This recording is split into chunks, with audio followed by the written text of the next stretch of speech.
Welcome, everybody, to episode 136, Boroughs and Burbs, season 4. Before we dive into our discussion, I want to remind you of a couple details.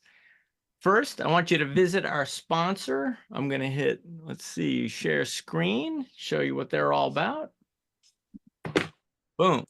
Grace Farms. You'll find them at gracefarms.org. And that's it. I want to bring your attention to on May 4th, with Every Fiber grand opening, they're going to have talks about the new long-term exhibit about the Design for Freedom movement. And that aims to inspire understanding about the materials that make up the built environment around us. So you can learn more about that at gracefarms.org, and you can support their mission with Grace Farms teas and coffee, and you can find those at sharegracefarms.com. Today, episode 136, we're talking about the American Real Estate Association. Advocating, innovating, educating. Isn't it time you traded up? What the heck does that mean? We're going to find out, because we've got Haber rattling Jason Haber on the show today, and he is coming for NAR. And with coming that, in hot, coming for NAR, and there he is, right on cue. Hey, Jason, say hi, and hello why don't everyone. you tell us a little bit about yourself, because all we know is that you're a saber rattler. So I actually disagree with the. I think I'm more of a consensus builder, but I'll leave the headlines for others. So I've been in real estate. That's how the Real Deal sells papers. Yes, they have to sell papers, but I actually thought it was a good. Can I just preface? I've known Jason for a long time, running around Manhattan. He is a very intelligent, very thoughtful person. So I'm very interested to see what he's got to say. Thank you. I should just shut up now. Actually, I'm way ahead. No, come on. I'm going to test you. I could only go downhill. So, I got involved. I've been an agent in New York for 17 years. And as you guys know, in New York, we're not members of NAR. So we have very little connectivity to what happens over there. But a year ago, I also got licensed in Florida, and I work with a lot of clients in South Florida as well as New York. And so I'm a very new NAR agent, and I guess that mattered a little bit in context of what happened. On August 31st, August 26th, the New York Times did a story about sexual harassment at the National Association of Realtors, rampant sexual harassment. And I read the story like everyone else. It was Saturday morning, and I read the story and said, okay, well, the guy, the 29 accusations, and it was so over the top. I was like, he'll be gone by midday, right? And I ignored it. I put the story down, didn't even think about it again. But as the day went on, and I started looking online, and I saw the story was getting no traction, I was like, this is a little weird. Like, why is no one, where are the brokerages? Where are the state boards and associations? Like, where is everyone? Where is everyone on this? And everyone was silent. And I was just wait, before you go on, why do you suppose that is? Do you think that we're all don't care? Or do you think that we are intimidated by NAR?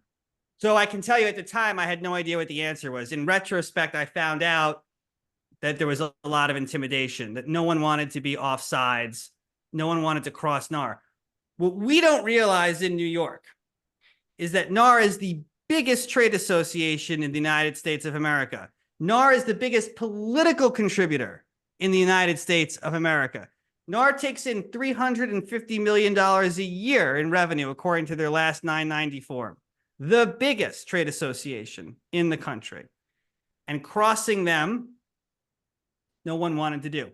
Now, being that I was so new as a member, because I just got licensed in South Florida, I had no idea. I had no idea how big they were. I kept calling them the NRA for the first few days because I couldn't get NAR, NRA. I was like this. I was like, So like I was really came from a point of, in many ways, sort of ignorance, but no one was speaking. So, I just put out a couple of comments on Twitter X on day one.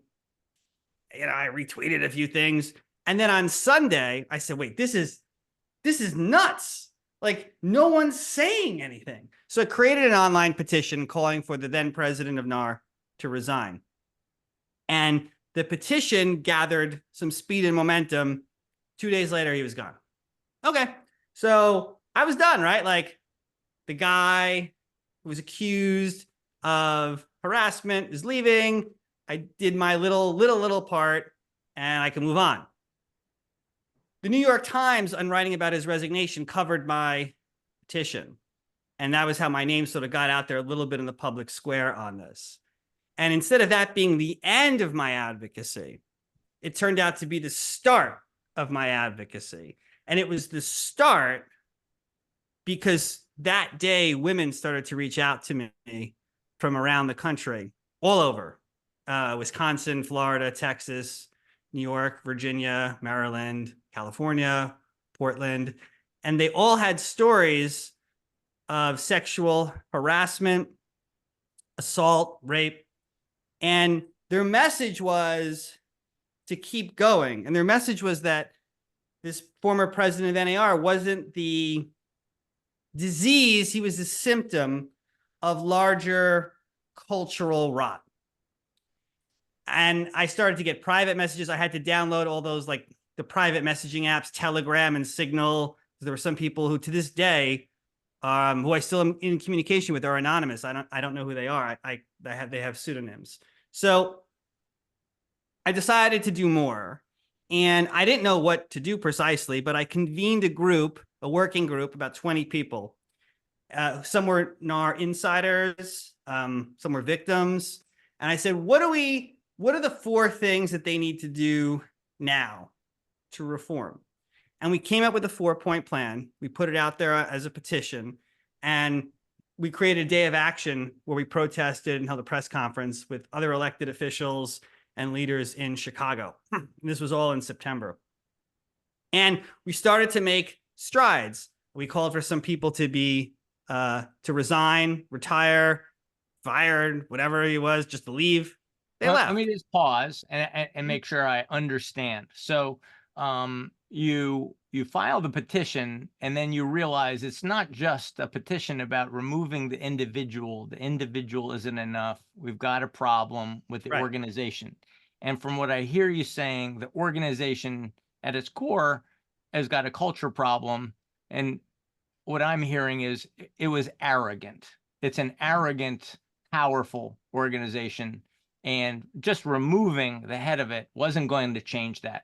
So when you're starting to make your 4-point plan, are you advocating for the reform or the replacement in your 4-point? No. So at this point, and people were already coming to me saying you should start a trade association. I was like, no, man, you're crazy. No way.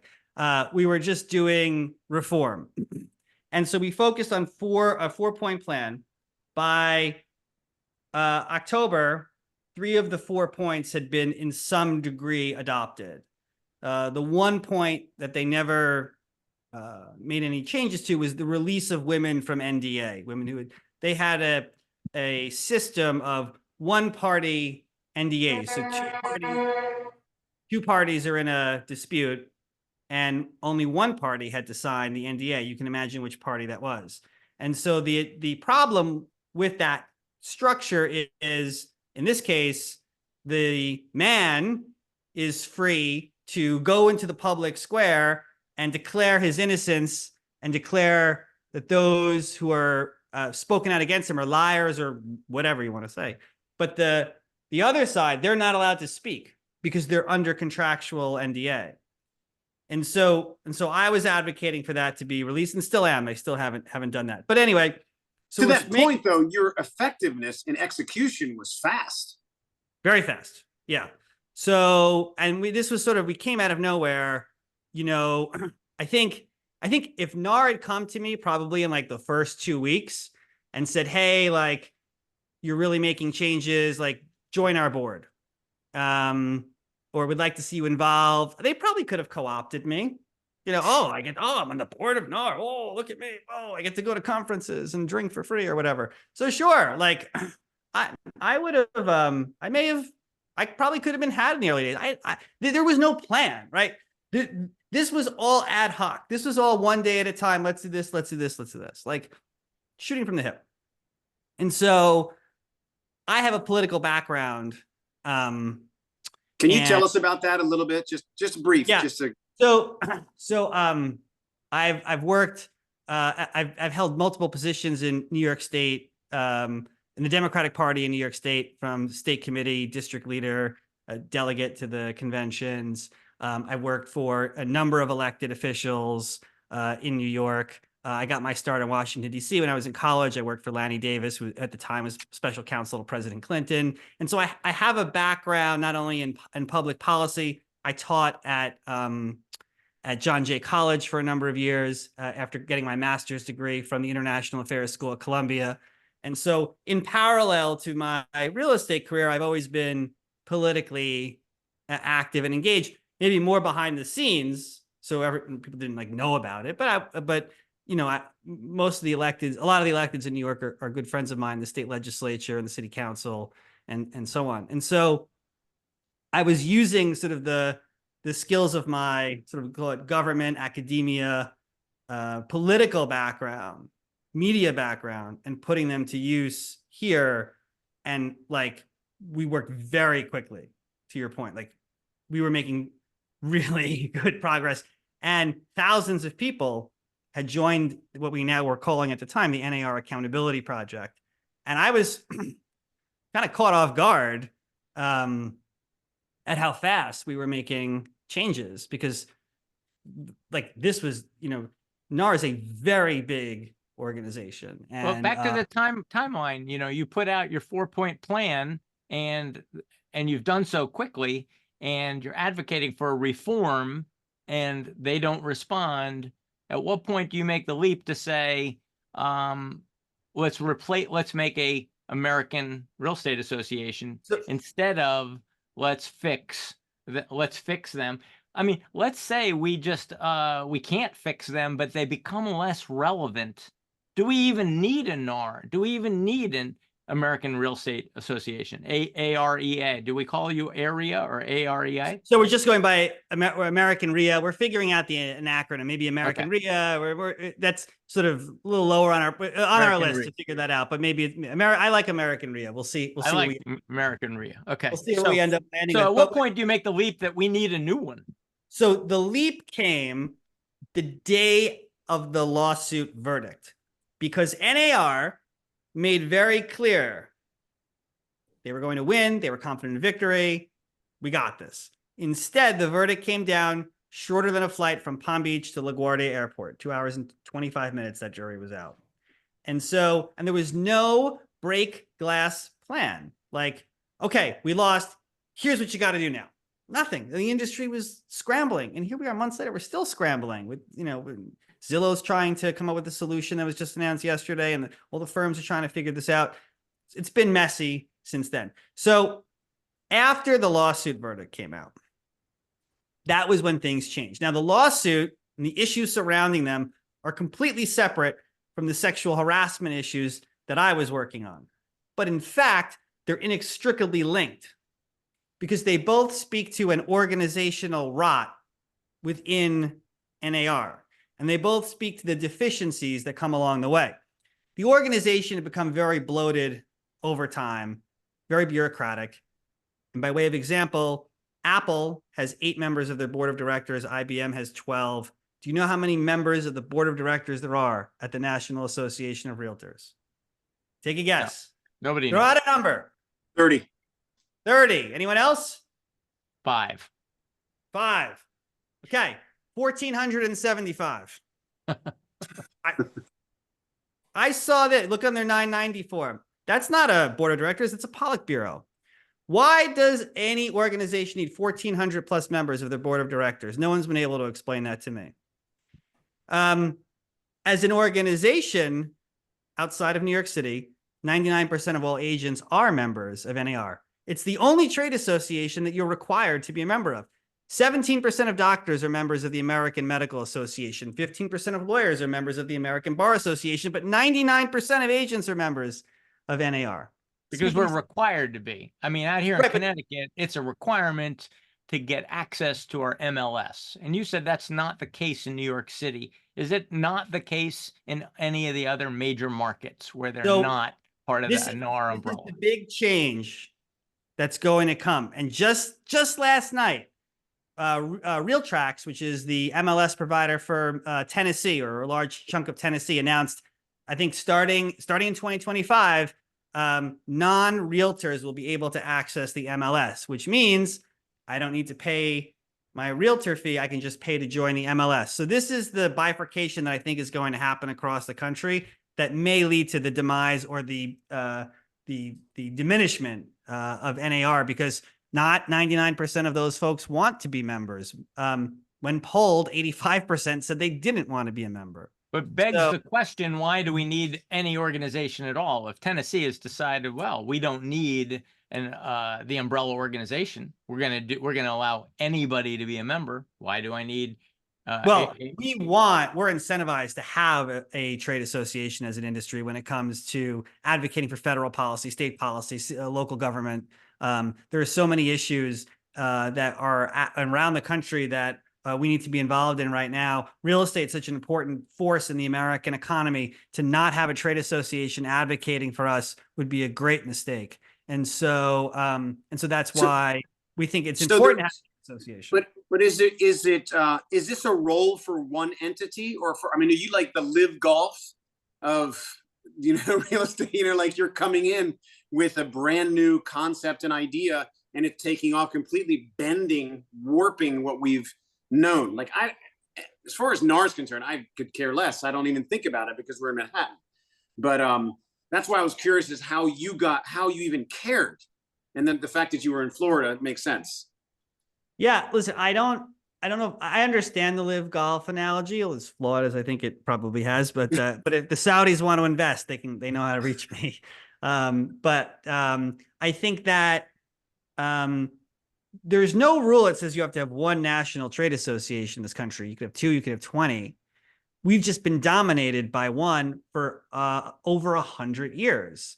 And so if I had come to you a year ago and said, I want to start a new trade association that may rival the National Association of Realtors, you would say I'm crazy and I'm wasting my time. But now you just say I'm crazy. Definitely not wasting my time. And I can see that we haven't spent, so we announced, Mauricio Umansky and I announced in January, our original plan was to announce in like June. So in theory, no one would even know about it yet. We'd just be like doing all the behind the scenes stuff. But in December, we met and realized that between January and June, there was likely to be seismic changes in the industry. I didn't know exactly. I didn't know if it was going to be a settlement or the judge's final ruling if they didn't settle, or something else. But we bet that there were going to be further agitations in the industry, and we wanted to get ahead of it.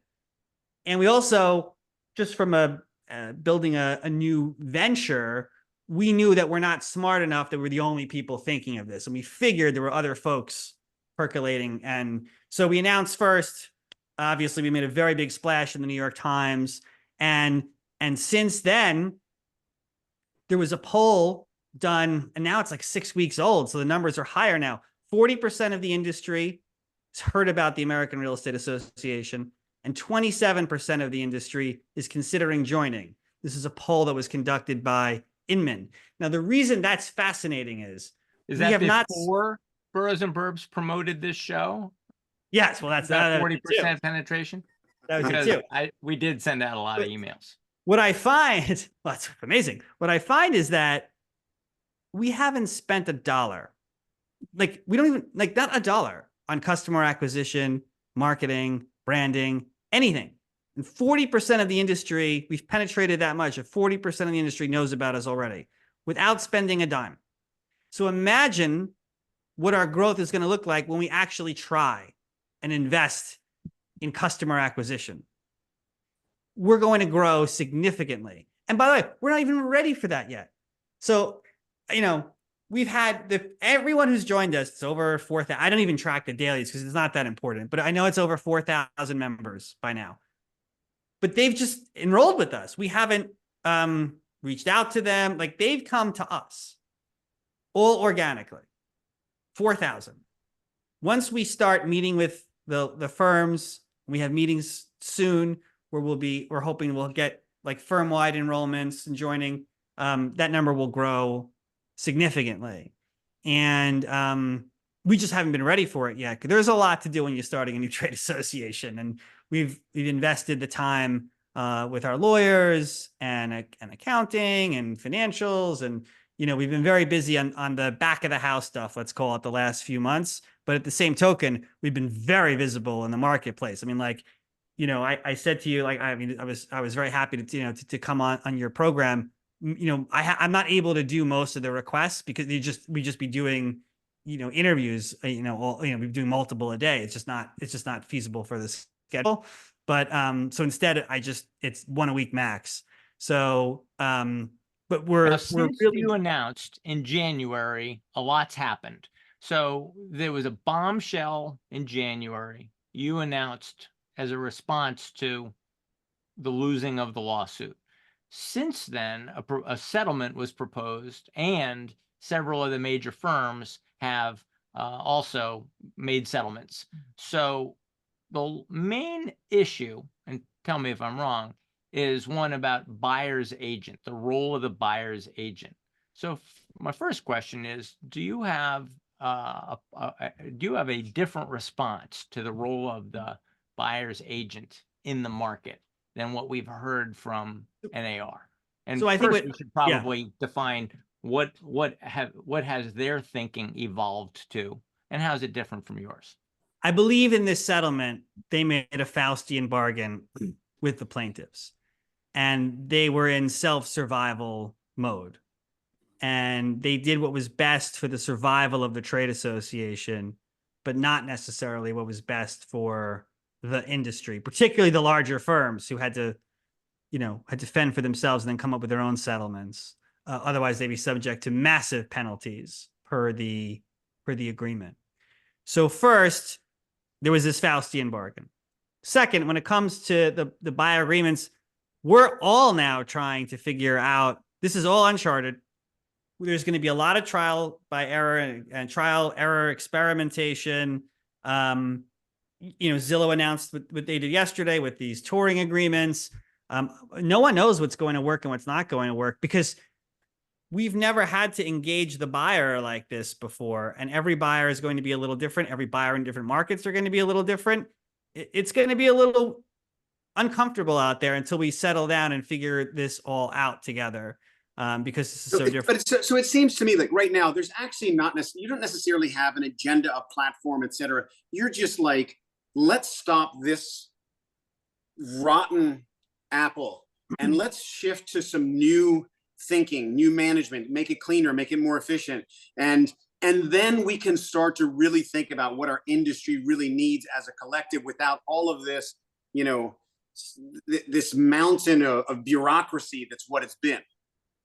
It's a little bit of that, but we have delved into policy already, trying to fix one of the mistakes, one of the shortcomings of this settlement.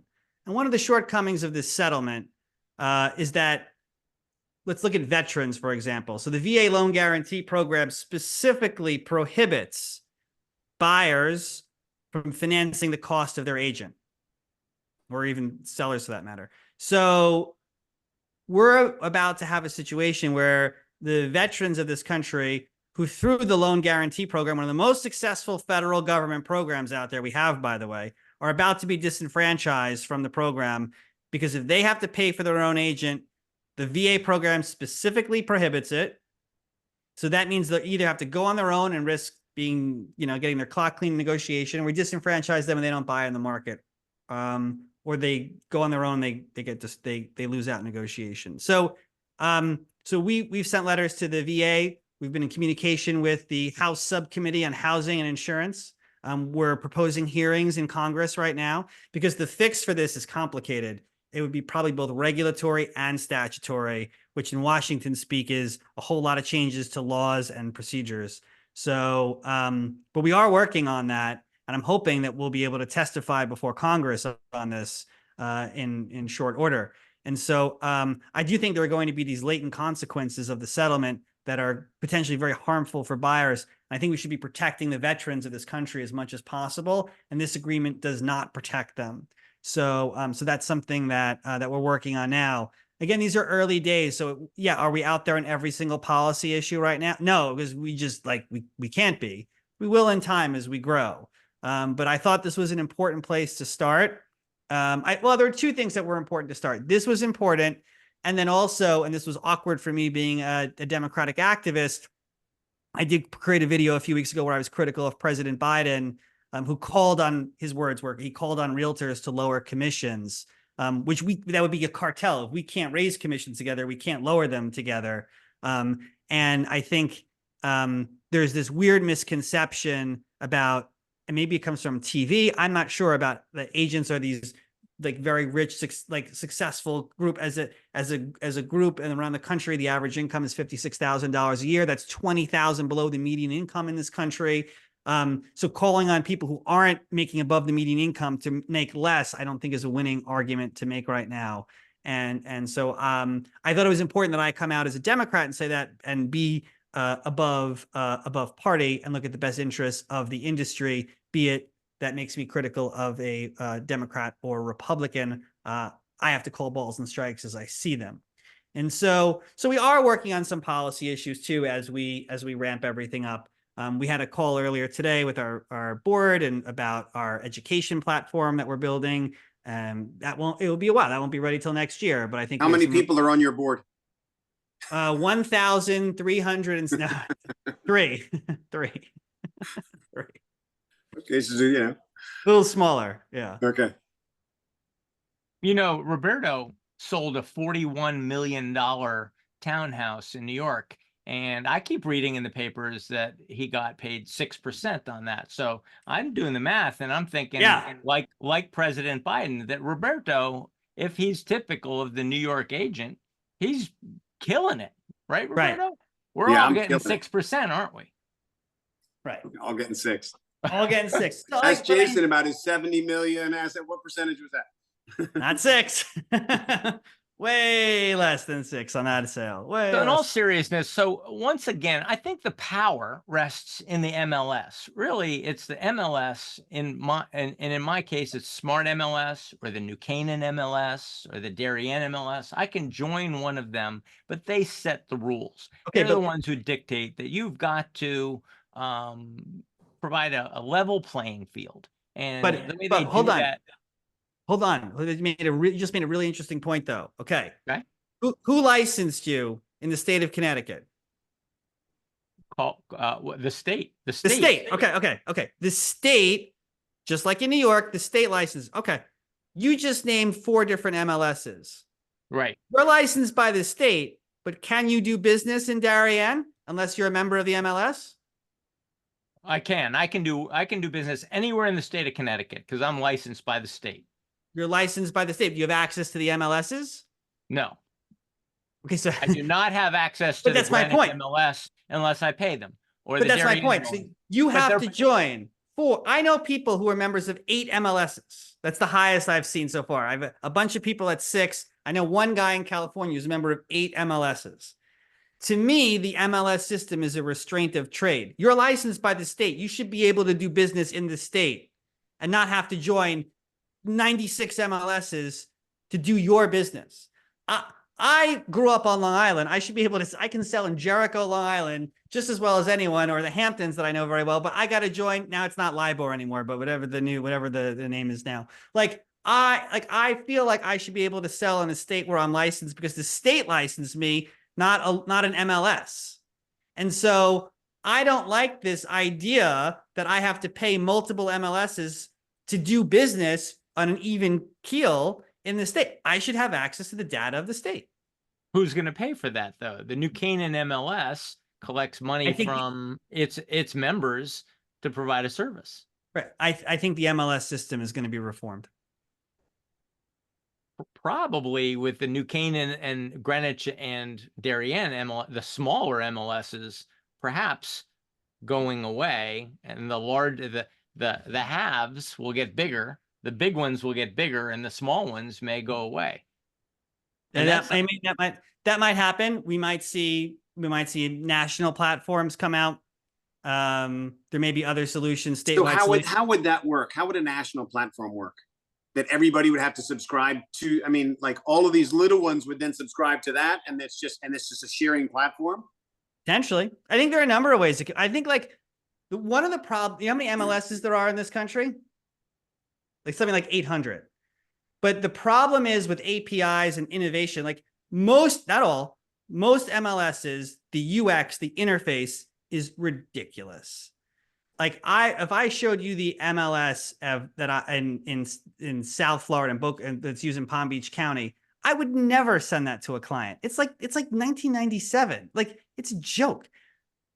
Lots of MLSs around the country are really dated, and I did a little research on this as to why they're dated. It's because technology providers all these systems are different. So like you got to come up with like 600 different like systems to fit all the different MLSs. So we're stifling innovation in the industry because we're so disintermediated with all these systems.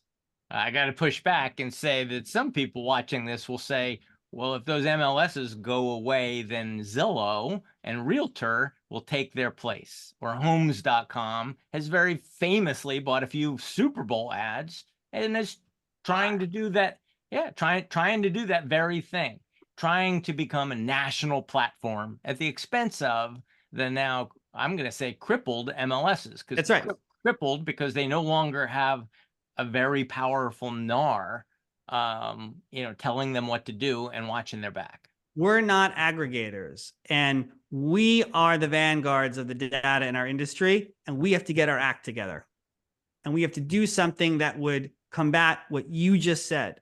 But the way we're doing it now ain't working. And it's gonna get worse. So at some point, someone has to come in and say, how do you create more innovation in the MLSs? How do you make them more user-friendly? How do you make them more scalable? How do you make them more accessible? And stop with this bullshit of 800 different systems around the country that don't talk to each other in large cases. And you can't grow anything proper on the platforms. I mean, has anyone spent time looking at different MLSs? And again, Houston has a great one, by the way. So I'm going to exclude. There are some like HAR is phenomenal, and there are some that completely ignore from what I'm saying here. But there are a lot that are pathetic, and they're hurting our industry. And we have to change this. So the questions are coming in the chat, which is, so why is AREA or American RE going to fix that? How are you different from? No, we've got a broken system. Got to understand why this is going to get better with your trade association. Well, we don't own any MLSs. I mean, we don't, like, there are state associations are the biggest shareholders of the MLSs in this country. We're going to have an entirely different system. I don't know. We don't know what the answer is just yet, but I know that the current system is untenable and is leading to the aggregators taking over. And unless we start to figure out how to provide better data for our colleagues and the public, we're going to lose. But so it seems like you need private sector level money to do it. Yeah. But essentially, it's private level sector. Isn't that the Zillows and et cetera as well? So how do you govern that? Like who's in who? I mean, I don't know. It's beyond above my pay grade. So that's why, I guess, why I'm asking, like, what's the solution? How do you merge that? How do you make it work? Yeah. So the answer is innovation. It's to, and this is outside of our work in the trade association, but I do believe that you'll see, you're going to see innovators come in the industry. And, I've been meeting with a lot of them. I think there's some really good ideas out there that are sort of being baited right now, and we'll see, and incubated. But I think that the whole system, and it doesn't mean that MLSs go away. I'm not saying that at all, but I am saying that what we're doing isn't working.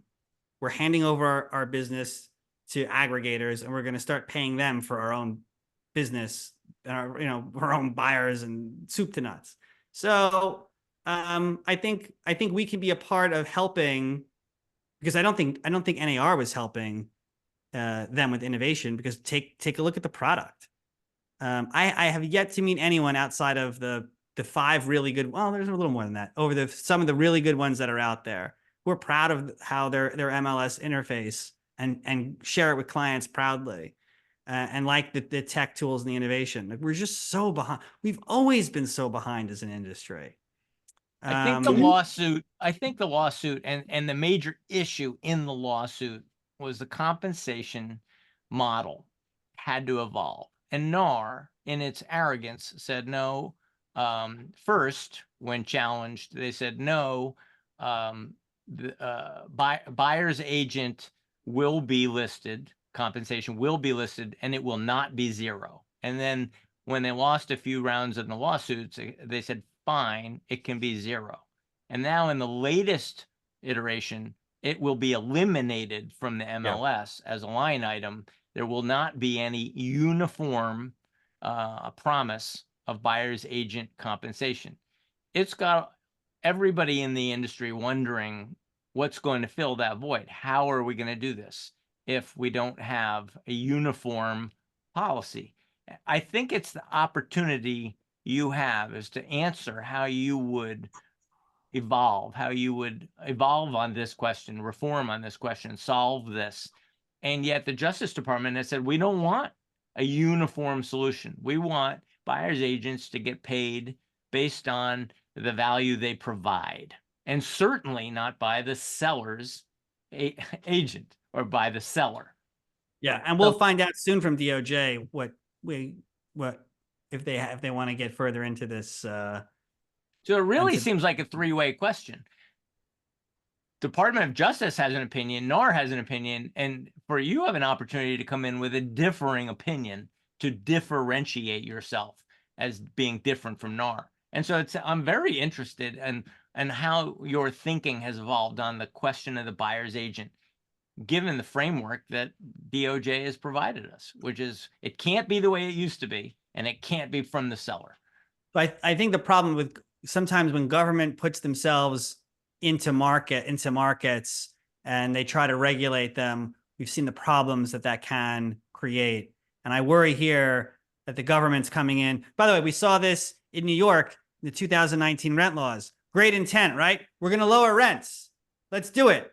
And they created 2019 rent laws. And what happened? The rents immediately went down for like 2 weeks. The New York Times did a victory lap in their now famous editorial where they said, you did it, New York. We lowered the rents.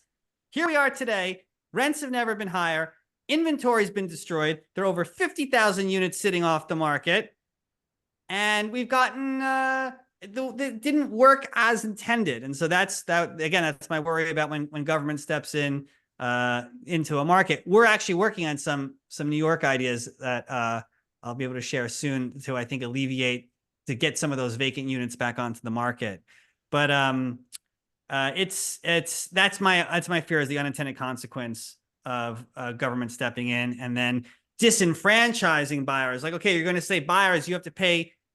If government's going to say buyers have to pay their agent, but they're not going to provide relief in the form of allowing that cost to be financed, which right now veterans can't do. If you get an FHA-backed loan, you can't do. If you get a conforming loan, you can't do because it won't conform to Fannie's guidelines. They can't sell in the secondary market, so it's only going to be private lenders. So it's easy for government to come in and say, okay, here's how it's going to be. But then you have to change X, Y, and Z along the way too. So I worry that it makes it more messy. And I think that we have the chops to go out there into the market, to the media, and have these conversations, because the media they're not real estate experts. They don't know. And so it's our job at the trade association to educate them, which is why I do spend a considerable portion of my day trying to educate or inform reporters of our positions. In the original New York Times article, it mentioned something about Mauricio, your partners. It was something about an off-listing database that he had in Los Angeles or something he had created, and he had a grievance. What, can you just explain that to me? I didn't clearly understand that. He had a private listing service, which NAR sued him over, and he had to shut it down. I guess and why it would they violated do clear? that? I guess it Let's violated clear cooperation in their mind. Can you define clear cooperation? It's not well understood. And I think it really is essential to the question of what is NAR? Where does their power come from? How is their power leveraged over the MLSs? My understanding is they put out a policy, clear cooperation. You must adhere to clear cooperation. These are our rules. And all of the MLSs adopt those rules. That's how NAR affects my life, because my MLS is a clear cooperation MLS. And what you're saying is anytime anybody ever did anything differently, such as private listings, it was in violation of clear Right, cooperation. because you're not cooperating on the MLS. But if you have data, it has to go on the MLS. Right. Basic premise. So yeah, so they shut it down. Okay. And so Maurice thinks that we should be allowed to do things off MLS. We should be allowed to innovate and work outside of, not just outside of NAR, but outside of the MLS. I could argue in an age of consolidation where some of the largest agencies in the nation have gotten a lot larger in the last decade, that a large agency, your agency, Compass, my agency, Element, is an advantage if we're allowed to privately work listings within our large agency. We have an advantage over small agencies. So that would be, if we're trying to be a empower, problem. right? If we're trying to empower the consumer in this whole process, giving the consumer choice is part of that, and to say, listen, not, if I'm a seller, but I don't want to be in your MLS, I shouldn't have to be compelled to do so. Is the counter argument to that? And so, is there space for sellers who don't want to be, for whatever reason, it's a crazy world, and they feel too exposed on that kind of a network in an MLS? Maybe they want to go a different way. And the question is, should they be allowed to do so, or should they be not allowed to do so? I don't know. I find, that a lot of this is about transparency, empowering the buyers, et cetera, right? And there's the way the system has been, there's a certain baseline of value with property. Something sells, that the commission was 5 to 6% or whatever it was. Typically, you have a general rule, and with appraisers, et cetera. Now we're going to get into a place where, did the buyer pay that part of their commission? Yeah. Did this, and you're going to have valuation delta of 2 to 3% where you really don't know the value of something, right. Really, which right. From a transparency is terrible for everybody. Yeah, that's exactly right. That's exactly right. I agree. I find that it's the whole rental thing. They do something that in theory sounds great, and it has a completely reverse effect. And now we have a housing stock that's really degrading because the taxes keep going up, but they can't make the rent. They can't, it's just terrible. So that's because we have folks who are not real estate professionals dictating policy for an industry that they don't really understand fully. What it is. I still want to come back to this. Why is it a good idea? Why is dismantling clear cooperation a good idea? Because truly, if I go out to LA and you've dismantled clear cooperation, and word is that if you want access to one of the great properties of LA, you've got to call Maurice, because Maurice has these pocket listings in his pocket that are only available to Maurice and his agency. Then haven't we really returned to the age of the pocket listing? And by clear cooperation, the intent, right?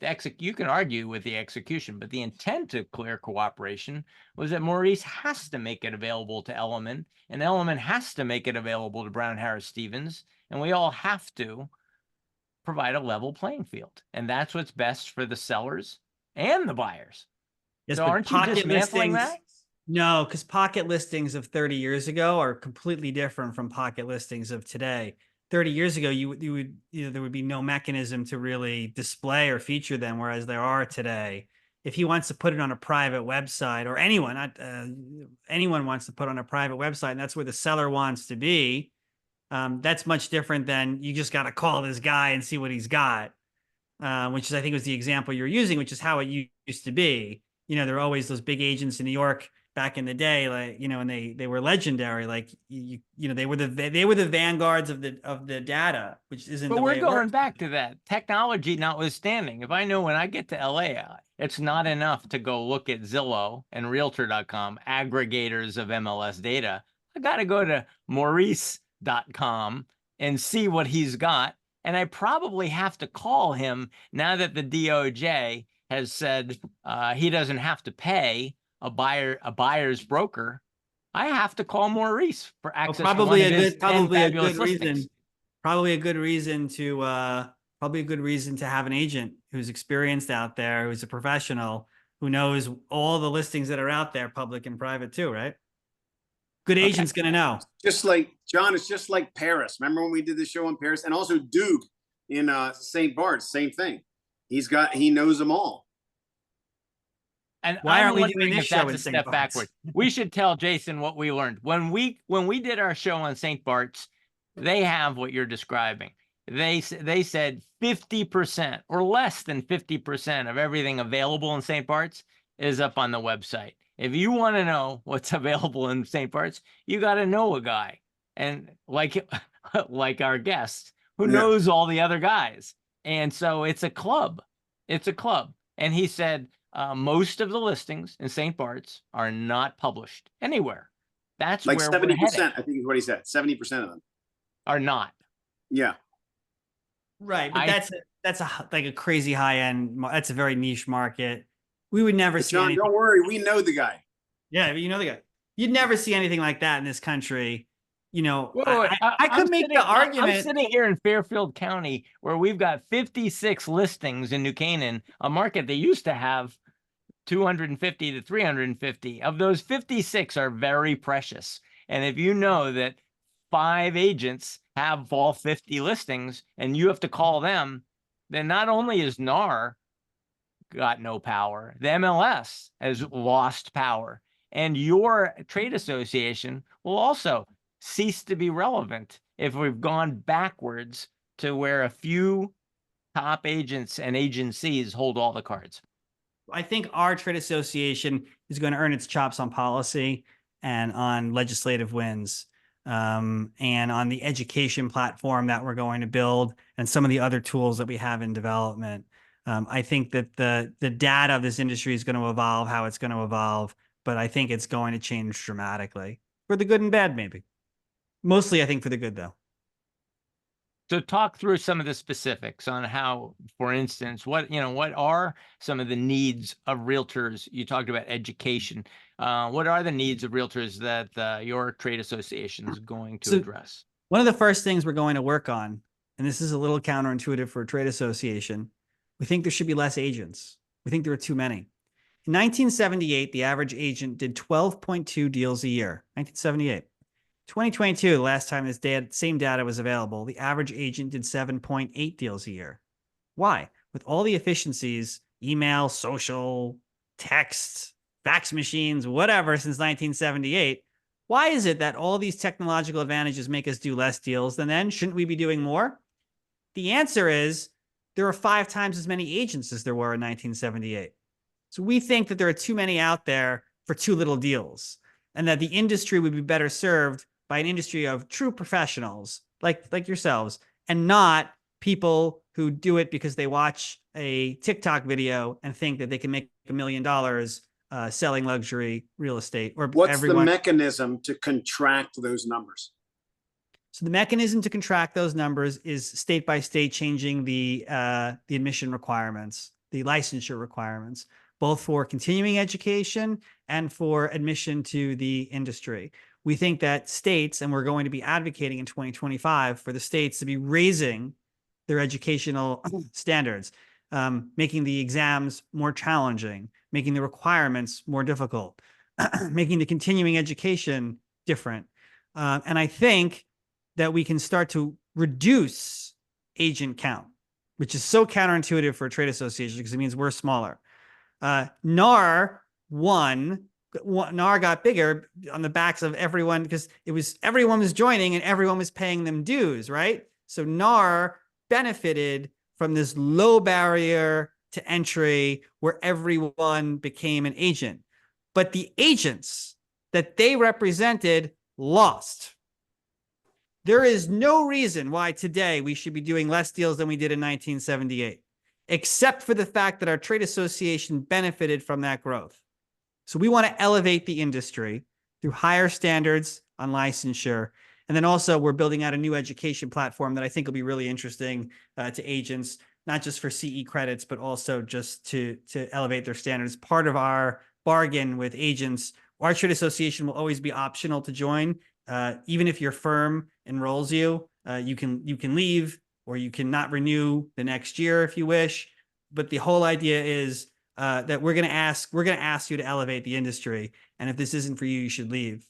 And that means we'll be asking you to take some courses with us. They won't, not necessarily for cost, but just because we want to get the best of the best. And we think that's better for the American consumer too. All right.